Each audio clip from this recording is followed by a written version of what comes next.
Good evening everybody. Welcome to this class again, and where we are talking about the typical equilibria process,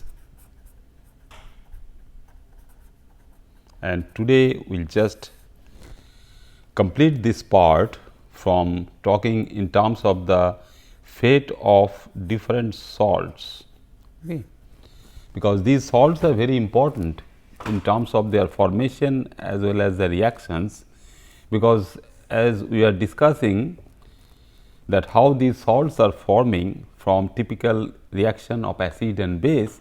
So, a typical equilibrium is involved over there for a particular salt formation, and there are different types of salt, as we are seeing that if we have simple acetic acid CH3COOH, and we know that it can give rise to salts like NaOAC, as we all know, is a sodium acetate, then potassium acetate, and other also such as say rubidium acetate, cesium acetate, all are possible to form from acetic acid. And these salts today we will be talking about their behavior in terms of hydrolysis.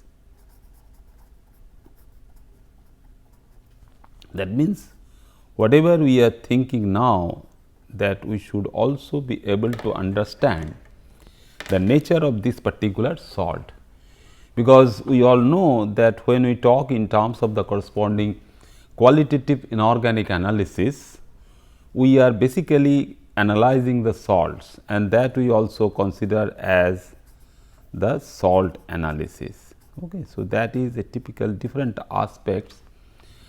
But now, if this particular salt is involved in a particular nucleation process, because we know that the sodium acetate formation and potassium acetate formation can take place from its reaction of acetic acid with that of sodium hydroxide and potassium hydroxide.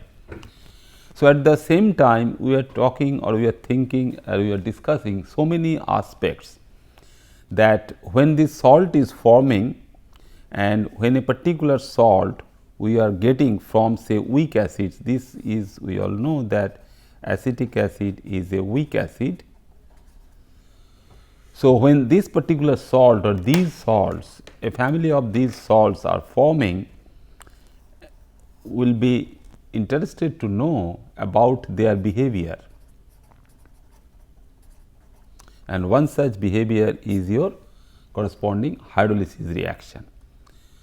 Okay. So, when these two, that means we all know that the acid is reacting with base giving rise to salt plus water, and this also we know that this is a typical neutralization reaction, and we can follow or we can monitor, we can analyze this reaction for a typical neutralization of unknown strength of acetic acid or unknown strength of sodium hydroxide.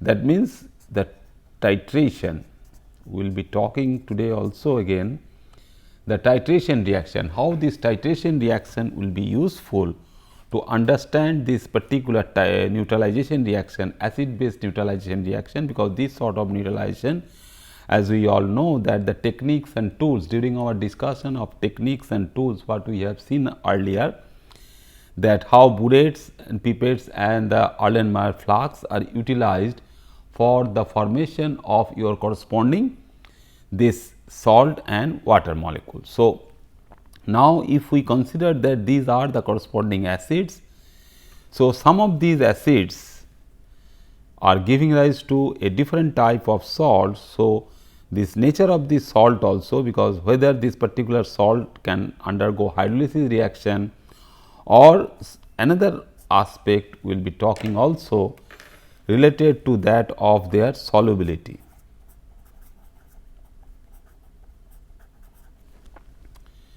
Why we are talking about this particular solubility? Because we all know that this is a salt of weak acid strong base. This will be hydrolyzed almost completely, and as we all know that this can give rise to Na plus and ACO minus. So, how far this particular hydrolysis reaction is going, that we can understand. So, this equilibrium process where we can consider this acetate ion, this acetate ion is therefore a strong base. So, this nature is known to us, and we all know that whenever you have a weak acid, its corresponding conjugate base would be a strong base. So, if we take this, any of them, that means sodium acetate, potassium acetate or others, that means the cesium acetate or the rubidium acetate, and we dissolve it in water, what will happen, and the fate of that corresponding dissociation, because now we are thinking about the dissociation. So, dissociation will take place, and we have a almost completely dissociated acetate ion in the medium, and if it is sodium or if it is potassium, it will be surrounded by so many water molecules around it. So, many water molecule will be surrounding this sodium ion, and it will be basically isolated from this acetate ion. So, it will be completely dissociated. So, dissociation will be complete. So, this complete dissociation can give rise to this hydrated sodium ion. All the water molecules will be within its hydration sphere, as we all know the charge by radius ratio rule, that how many water molecules can surround this sodium ion in the solution. But we were talking something related to the hydrolysis of this acetate ion. So, what is that particular hydrolysis reaction? So, this acetate ion, so many water molecules are surrounding sodium ion. In the same way, you can have also the surrounded water molecules around this acetate ion, and whether the available water molecule is there such that it can go for some reaction where it can be within again a chemical equilibrium, forming our acetic acid back and the corresponding amount of hydroxide ion. So, this particular reaction is therefore can be termed as the hydrolysis reaction. Why we study this particular hydrolysis reaction, that we will see, because this can give rise to some important idea to us, that whether we can utilize this particular reaction thinking of a corresponding dissociation, as we all know that the acid dissociation for the first step giving rise to H plus and acetate ion, and we all know its corresponding Ka. So, Ka is 1.76 into 10 to the power minus 5 molar at 25 degree centigrade. Then we have to consider this water molecule and its corresponding dissociation. So, this dissociation of water molecule is therefore come into play for this particular reaction, where it can give rise to again H plus and HO minus. So, just now what reaction or the equilibrium we are talking about, that this acetate ion will bind this H plus. Okay. So, this is there when this is the source from sodium acetate or potassium acetate. So, available acetate ion will bind this H plus from the water molecule, giving some equivalent amount of hydroxide ion. So, what should be the corresponding pH if we consider or if we think of the other equilibrium. So, this is the second equilibrium.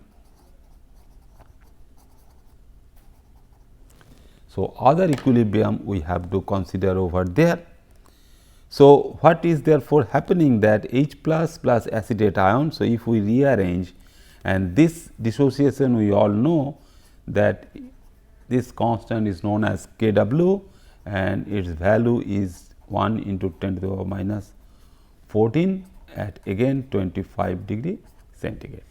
So, how this Kw can control the corresponding hydrolysis reaction for these Ka values. So, how we get this particular hydrolysis reaction? Because for the hydrolysis reaction we can have a constant which can be considered that for its reaction with water molecule giving rise to the equivalent amount of hydroxide ions. So, if we rearrange this thing like H plus and acetate ion from left to right giving rise to the undissociated acetic acid, and it will be 1 upon this 1 upon Ka, the K prime will be 1 by Ka because we have rearranged in a different way, and then we add up this water like this, what is there we have written over there, because we are thinking or we are talking in terms of the corresponding reaction between this acetate ion and the water molecule. So, this we all know that H plus and HO minus, and you have the Kw value. So, if we add up these together, so we will have H plus acetate ion plus H2O giving rise to H plus HO minus plus HOAC, acetic acid. So, for this particular hydrolysis reaction, what we are talking about, you have to show this. So, this will go, this will go. So, we will end up with the corresponding reaction of this ACO minus with H plus giving rise to HO minus and the acetic acid. And so, for this equilibrium, so again we are talking about another equilibrium. So, this particular equilibrium which is known as the corresponding constant for the hydrolysis reaction. So, it is termed as Kh. So, this Kh for the hydrolysis reaction will be therefore 1 upon Ka into Kw. So, it will be Kw by Ka. So, for this particular reaction, so the equilibrium condition will be the concentration of the formed acetic acid, then concentration of generated hydroxide ion, what is there divided by this acetate ion, because this water is there as the solvent. So, water concentration we do not have to consider. So, is giving rise to 1.00 into 10 to the power minus 14 the Kw value like that. So, this is the corresponding Kw value of the reverse one. So, this is plus.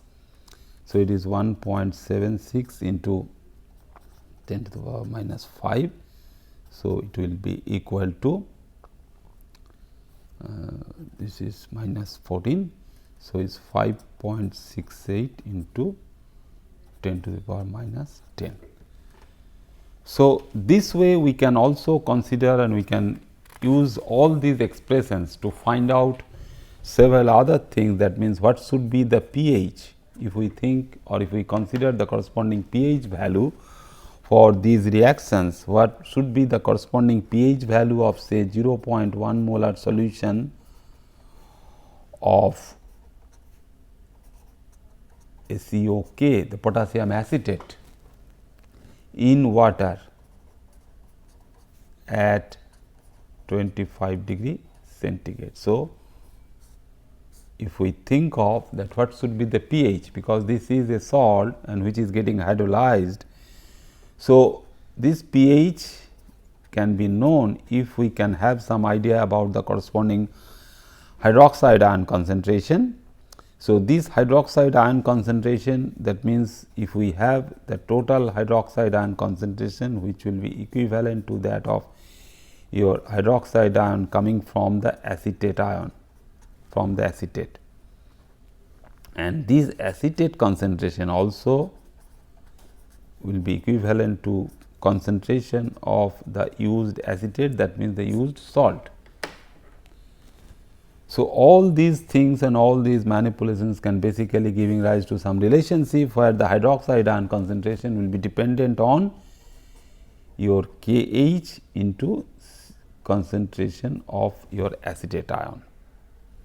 So, just now we have determined the corresponding Kh value in our previous slide, that Kh value what we are getting for this corresponding acetate ion. So, it will be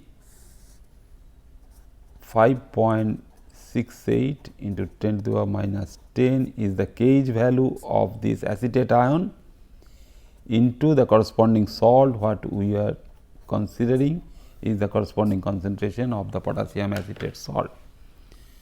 So, therefore, we can calculate it out. The hydroxide ion concentration will be equivalent to 5.73 10 to the power minus 6 molar.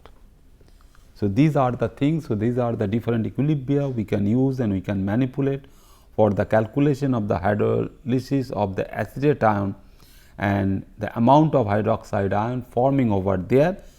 So, what we know from here is that not only the corresponding acid and the base titration, we can have the corresponding this salt, the salt of strong base, salt of weak acid and strong base is basic in nature, that we all know. So, it can be titrated with acid. So, the equivalent amount we can be found by titrating with some acid. So, these salt concentration and all these things, because whenever we talk in terms of these corresponding reactions, that means the reaction is taking place, this acetic acid is reacting with some base, acetate ion is forming, and within the reaction medium again we see that there are several other chemical equilibria is operating, where the corresponding acetate ion is present in the corresponding acetic acid. So, the composition, that means the combination of this acetate ion and acetic acid will give rise to some interesting phenomena that we will see and that we will discuss in terms of the corresponding buffered solutions. Okay. So, before we go to that, what we will see that some of the type of the salt which we considered as the sparingly soluble or the difficultly soluble salt. So, what is that? So, sparingly soluble salt, unlike your sodium acetate or potassium acetate. So, what does it mean? A sparingly soluble salt is also completely dissociated. So, we should be very much careful while defining this sparingly soluble salt and the corresponding salt what we are getting from the acetic acid as sodium acetate or potassium acetate. That here also that a very small amount that go into solution, the amount that is basically going into the solution is dissociating completely. That means, the whatever solubility you have and that particular amount will be in the dissociated form. So, when we have a salt like barium iodate, we all know that the sulphate ion can be detected or can be estimated by reaction with barium ion in the form of barium chloride, where barium sulphate is precipitated as insoluble precipitate, but that is also not insoluble. What we call the precipitate, the amount of precipitate what is forming is dependent upon its nature, which we consider here as the sparingly soluble salt. So, when it is equilibrated with water, what happens therefore? That means, this is a sparingly soluble salt, the barium iodate like that of our barium sulphate. So, the amount which is going into the solution, they will completely dissociate, that particular part is completely dissociated into bivalent barium ion and two of the iodate ions. So, barium iodate is giving these two ions and we get something, that means, this is also a typical equilibrium process like that of your reaction what we get for the salt. So, here also K for this solubility of any sparingly soluble salt, that we can also consider as the corresponding concentration of barium ion and iodate ion and the corresponding amount which is there as the corresponding solid sparingly soluble part of the typical salt as the barium iodate. So, this number of moles of barium iodate what we are getting is divided by the volume of the solid barium iodate is constant. So, by the not volume, this is the weight basically, since it is solid, so is a the corresponding weight of the barium iodide is a constant. So, no matter how much excess solid is present. So, this ratio basically the dissociated form and the undissociated form. So, this ratio will always be constant. So, that will again be defined in terms of a corresponding constant. So, that constant again will follow from some amount of equilibrium. So, this particular one, so this concentration, these two concentrations what we are getting in the solution. So, in the solution the concentration of the bivalent barium ion and the concentration of the iodide ion, the product of these two is basically giving you K multiplied by the corresponding concentration of the solid barium iodide, giving rise to a new constant which we consider as the solubility product constant or Ksp value. That we all consider these two things are there, that like barium sulphate, like silver chloride. So, the amount is there. So, silver ion and the chloride ion. So, if the product is exceeding this Ksp value, so the extra amount which is exceeding this particular value will be precipitated as solid. So, here also this particular solid. So, in a reverse way, if we consider the solubility of that particular salt, that will also come under this particular equilibrium thing. So, this equilibration process is again related to something which we will consider now as a corresponding common ion effect. So, what is that common ion effect? So, the name itself tells us that we are supplying something which is common into the ions what is getting formed or what is forming over there for this particular reaction. So, if we all know that we can detect the presence of chloride ion by addition of silver nitrate to any solution containing chloride ion, such that we will get the corresponding precipitation of silver chloride, which is a solid and which is coming out from the solution as a precipitate. So, if we consider, so in this not single headed arrow, but also we consider that you can have a reversible sign, because this will be in equilibrium and you have a corresponding Ksp value also for this particular reaction. So, again now how the corresponding addition, if we externally add another ion either chloride or silver ion, what will happen to this equilibrium. So, addition of some common ion is not so, this is not any other thing, that means you can have an uncommon ion, that means which is not common to these two ions, which is responsible for this precipitation reaction. So, if we have two different sources of single species, so if we can have two different sources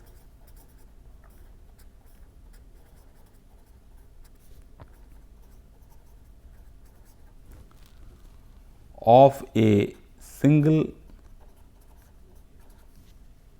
species, and if that particular reaction can take place over there, so you have this and you can have the another equilibrium.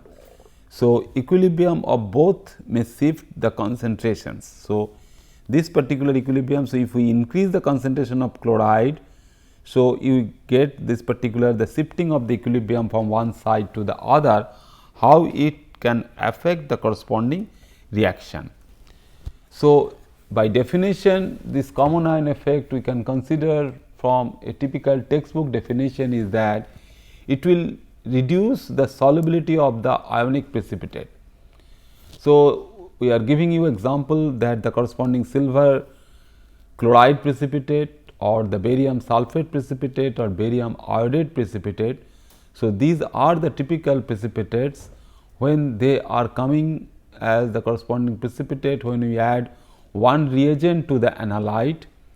So, we get something when a soluble compound containing one of the ions of the precipitate is added to the solution in equilibrium with the precipitate. So, that is the actual fact what is happening. So, we are talking about something, that means we will be supplying this particular species for the silver chloride.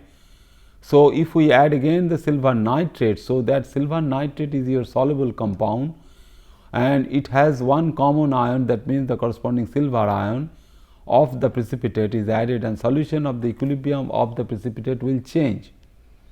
So, we will take another example. Instead of silver chloride precipitation, we will take the precipitation of silver acetate. So, like that of your barium iodide, the silver acetate can also be soluble partly by giving you silver ion as well as the acetate ion. So, giving you of these that means the silver ion and the acetate ion can also tell us that when we can change this particular concentration, because this product of these two concentrations, that means the product of these two ions, that means the silver ion and the acetate ion, when it exceeds the Ksp value, and therefore, we can have the corresponding precipitate as a solid silver acetate. So, if we take these two in a typical test tube, so this is the thing, you have the saturated solution and we get the corresponding precipitate of silver acetate. Now, in the second step, in the second test tube, we are doing something related to supply of common ion. So, supply of common ion, what is happening, the supply of that particular common ion will be responsible for shifting the precipitate from the right hand side to the left hand side. So, more and more of this silver acetate can be precipitated due to the presence of that common ion. So, this is the typical analytical aspect or underlying principle when we have to control the corresponding ions in the solution, that we all know the precipitation of metal ion sulfides like nickel sulfide, like manganese sulfide, zinc sulfide, etc. And for all these in group analysis, we all know that for group analysis what we are having these, that these are precipitated, that means the sodium sulfide if provided, or if we pass H2S for acidic medium of this Na2 plus or Mn2 plus or zinc 2 plus. So, their corresponding Ksp values. So, each individual precipitate can have the corresponding Ksp value, and once the Ksp value basically exceeds the corresponding concentration of sulfide ion required for the precipitation of nickel sulfide or manganese sulfide. So, these will be precipitated out. So, by this we can control the corresponding thing, that means we can control the corresponding dissociation of H2S when H2S is supplying to for the precipitation, or sometime Na2S sodium sulfide can be added, and this can, we all know that twice of H plus plus sulfide 2 minus. So, the acidity control or the acid for this particular reaction, the amount of acid added to this will also control the available sulfide concentration in the media.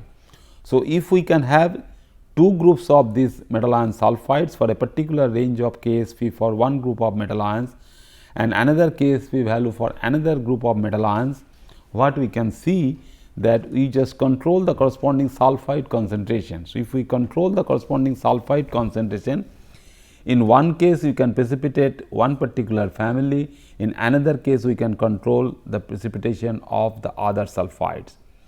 So, by addition of this acid, extra acid, so that means you can have two of these cases by controlling the simple pH. So, control of pH basically control the available sulfide ion concentration for the precipitation of these metal ion sulfides. So, the same thing is also happening over there. When we have the precipitate of silver acetate, we see that this silver acetate is precipitating like that of your addition of silver ion by any form. So, this addition of silver ion to some acetate ion giving rise to silver acetate. Now, silver nitrate can be added to this first test tube. So, a solution of silver nitrate can be added to the first test tube, and this particular equilibrium. So, equilibrium for this corresponding solubilization or corresponding dissociation, what we can see can go to the left due to the addition of silver ion, more and more silver ion which is coming out from the silver nitrate. So, as silver nitrate is added, which is a soluble component because it is soluble in water. So, that solution we are simply adding. So, when we add this silver ion in the form of a solution of silver nitrate, what we will find that the amount of precipitate, what precipitate? The amount of the precipitate of silver acetate is increasing. So, earlier what was happening, that due to the establishment of this equilibrium for this particular reaction, you can have more amount of acetate ion in the medium. That means, your solution is having more amount of acetate ion, but it is not exceeding the corresponding product of Ksp value of silver acetate. But when you increase the corresponding concentration of silver ion, so that silver ion is exceeding your Ksp value. So, the extra amount of that silver acetate what is forming due to the addition of silver ion is precipitated. So, from left to right we are getting more and more, you see from the top also more amount of this silver acetate is getting precipitated. So, we basically control the amount of precipitation which can take place due to the addition of some common ion to a reaction medium. So, this can also happen nicely for this equilibrium process. Why we are studying all these things. So, this can also be useful to see for metal complex formation. So, metal ions are there, we all know, and in the complexation reaction or the coordination compound formation or the complex ion formation, we know that there are certain ligands. So, like this can be considered, I told you previously also that this can be considered as your typical acid and this can be a base. So, this can react. So, M is there, Mn plus is there and L, and this L can be a neutral one, can be charged one. That means, it can be anionic one for this reaction with the cationic metal ion for the metal complex formation, which is MLN with some charge, again N plus. So, this particular reaction, so if it is forming, so like that of our typical other acid base reaction, so this can also be considered as the equilibrium process. So, for the formation of this particular species, that means the first species, we have to consider the corresponding equilibrium for the attachment of the first ligand to this metal ion. Why we are talking about this first ligand? Because all these complexation reaction, it is not like your typical precipitation reaction like silver chloride or acid base reaction, where the reaction is 1:2. But depending upon the nature of this corresponding thing, that means what should be the corresponding coordination number of this metal ion. So, depending on that, the number of L will be attaching to this particular metal ion center, and if the metal ion, that means the coordination number is 4, we can see that one after another L will go and attach this particular metal ion center. Similarly, you can have a coordination number of 6.